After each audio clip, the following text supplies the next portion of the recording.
Dolğunu sizə istifadə edən zaman dolğunun sertifikatını falan tələb etmişdiniz.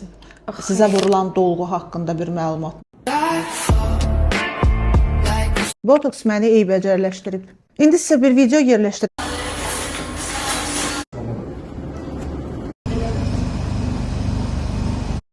Sizə əməliyyatım. Makyaj artıq sizi cavanlaşdırmır. Deməli qızlar.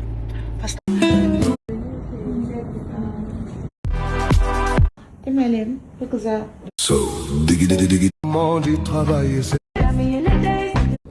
xanıma 3 gün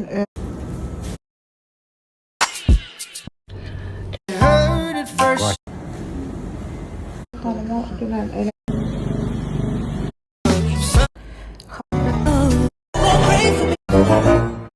bayaq bir pasiyentimdən danışır.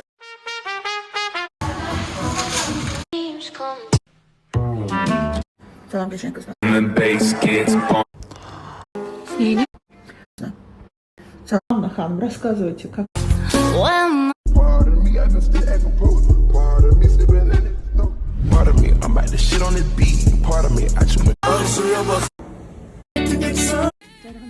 Sizin dolu. Bugün çok çetin bir boy.